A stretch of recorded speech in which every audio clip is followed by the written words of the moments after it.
Basically, you're giving people under the age of 30 potentially £10,000 as a sorry. Sorry. Miss Goosey. Yeah, Miss Goosey. Yeah. Sorry about that. Kind of like a Band-Aid. Yeah, no, plaster. Yeah. Can you talk about what your thoughts are there? How you think that would help, and then can we just have a little conversation around it? And this is something that our Intergenerational Commission proposed. I've advocated it, and the thought is that in the past we've had other devices to try to make it easier for people to build up an asset. We had council house sales at discounted prices. When companies with the nationalised industries were being privatised, people could get shares at discounted prices. And it's because inheritance has become so important now, if you haven't got an inheritance coming, or you can't wait, because the average age when people receive an inheritance from their parents is now over 60. It's about 61, 62. We thought £10,000 could help people. Either the obvious, simplest thing to do is you could put it into your auto-enrolled pension pot and link that to a bit more flexibility on withdrawing and using it as a basis for borrowing against it. You could use it as a deposit when you were renting a flat or buying. I know 10,000 of itself won't get you that. You could use it for paying off some of your student debt. So there were things you could do that we thought would really help people. And what I found most frustrating is some of the TV interviews that I did when we first proposed it. The interviewer would say, but £10,000 isn't anything. You can't do much with £10,000.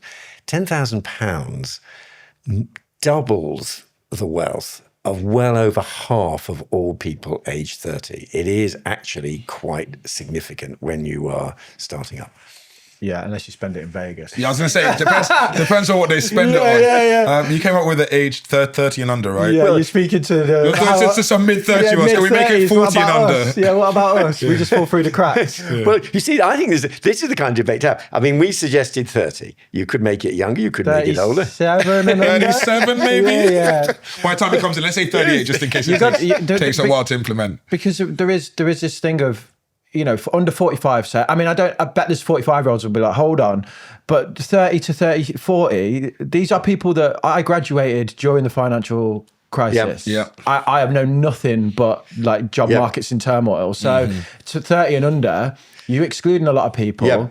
Yeah. And my other concern is that there would be a large portion of the society that forever would go, you got 10 grand, shut up. I didn't get 10 grand. Yeah. Do you know what I mean? Like the boomers maybe go, what you want about? Oh, who cares if society's crumbling and you've got to fight a war with Russia? You got 10 grand, so you got no problem. And then the millennials will be like, we didn't even get 10 grand. Yeah. At least you guys got 10 grand. Stop complaining. But let me give you another figure from our Resolution Foundation research, which just shows what has happened to Britain since the crash in 2008. For someone in their early 60s in 2008, and then someone reached the same age about 10 years later, their wealth went up over those 10 years for the next cohort by £170,000.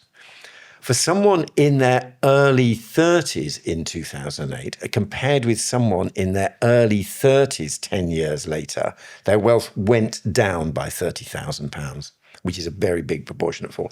So it looks as if when those older people will say, hang on, £10,000 you don't need, we're trying to offset a £30,000 fall in the assets of people in their early 30s since the crash.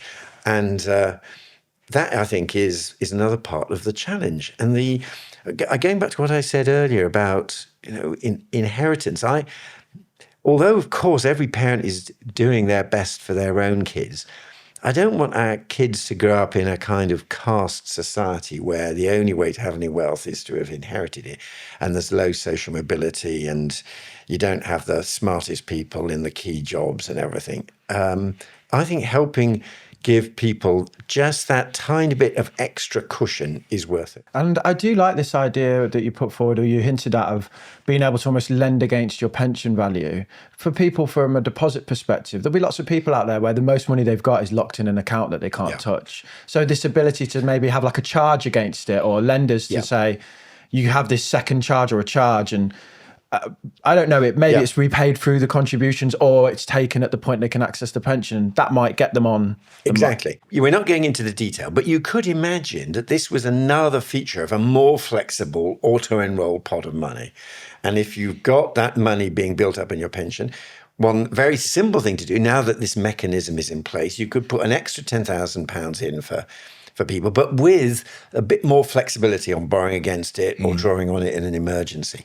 So I do think there's an opportunity. We should just be bolder about spreading ownership of assets. We need to do something big and significant, because for many younger people, it's just so much harder than it was.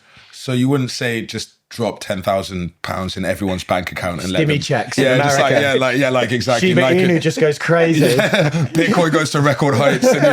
And, so you wouldn't just give 10 grand to people, because I feel like that's not the best use of the money. Damien had the idea, give it to them to put in a SIP when they're born, and then it can compound for their whole lives, which seems like a better value of money. But if you give them 10 grand, they're going to spend it in the pub, in the bookies, like on a holiday, on a new car. You can see T Store out what he'd spend it on. I just listed that off well easy. Put it all on red, mate. I've got 20 grand. Let's go. Though actually, I have to say, you mustn't feed these caricatures of young people. My view of young people is young people are much more responsible and cautious than they used to be. And they don't drink as much. They're quite hardworking. So this picture of them, I think most of them would be horribly responsible. They'd listen to your podcast and work out what the best thing was to do with it. That is true. But then again, also, if they don't have much capital, that many assets, it might be like, pay off my student loan, pay off some debts, pay off this credit card. So like, it's just, life. Like life's little, fix my car.